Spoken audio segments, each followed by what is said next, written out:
এক যুবক একদিন কাইন্দা দিছে, বলছে হুজুর কোনদিন মনটা চায় 12 ঘন্টা ডিউটি করে আইসা কেউ নাই, এক গ্লাস পানি আগায় দিব, নিজের পানিটাও নিজে। বিদেশটা এমন না? সে কি আর বলে? বাড়িওয়ালাদেরকে তো বুঝতে দেয় না, মা কানবে, বউ অভাব চিন্তা করবে, এই জন্য বলে না, বলে না। এটাই তোর সন্তানের নিয়ম। কিন্তু নিজে সীমাহীন কষ্ট করে বিদেশের জন্য।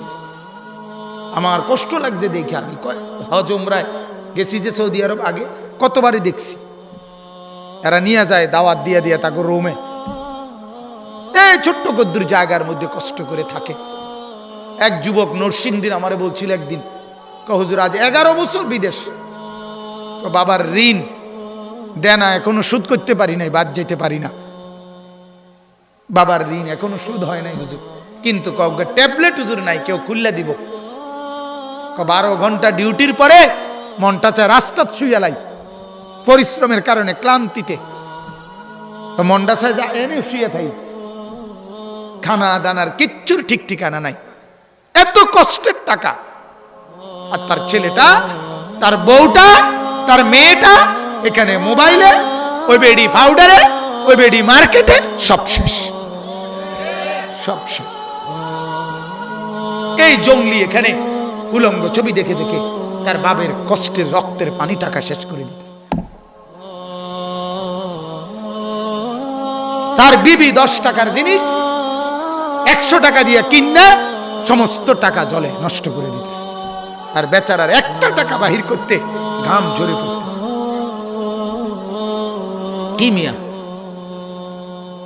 এটা কোনো জিন্দেগি? রঙের গুড়ি, ছেলেরা এক একজন রঙের গুড়ি মনে করছে। নর্তকী দেখো, নাচ দেখো, উলঙ্গ ছবি দেখো, সারাদিন মোবাইল, এটারই মনে করছো জিন্দেগি।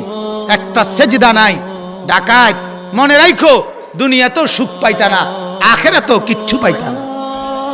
সুখ কপালে জুটবে না, সুখ আর কপালে জুটবে, পেরেশানি পেরেশানিতেই থাকতে হবে, অপরাধী থাকতে হবে, অপরাধী। আল্লাহকে নারাজ করে দুনিয়াও সুখ মিলে না, আখিরাতেও সুখ মিলে না। এটা আল্লাহর ওয়াদা। আগুন জ্বালাইয়া, শরীরে আগুন লাগলে, ম্যাসের কাঠির আগুনও যদি কারো আঙ্গুলে লাগে, নখে লাগে, তাহলেও কেউ সুখে থাকে না। ঠিক কিনা বলেন না? সারাক্ষণ পেরেশানি, ঠিক না বলেন? আল্লাহ কোরআনে বলছে প্রতিটা গুনাহ একটা একটা আগুন, প্রতিটা গুনাহ আগুন, প্রতিটা গুনাহ আগুন।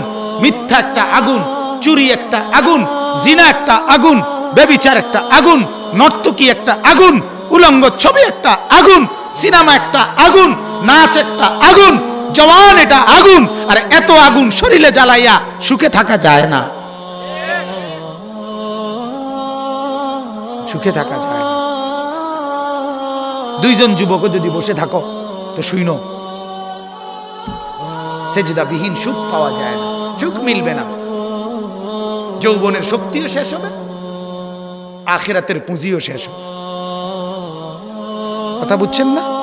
মাওলানা মুফতি বেলায়েতুল্লাহ সাহেব বলছে না, এখান দিয়ে ছেলে যুবক তার যৌবন শেষ করতেছে, ওইখান দিয়ে হারবাল কোম্পানি পোস্টার লাগাইতে আছে।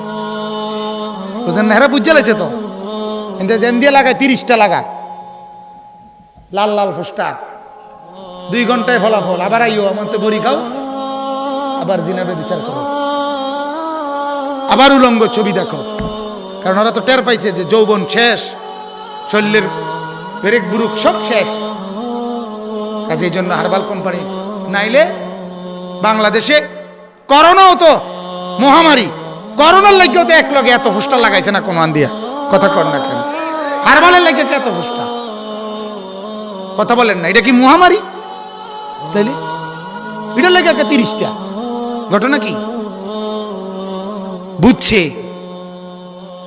বুঝছে যুবকের চরিত্র শেষ, যুবতীর চরিত্র শেষ, বোনও শেষ, ভাইও শেষ, ছেলেটাও বরবাদ, মেয়েটাও বরবাদ।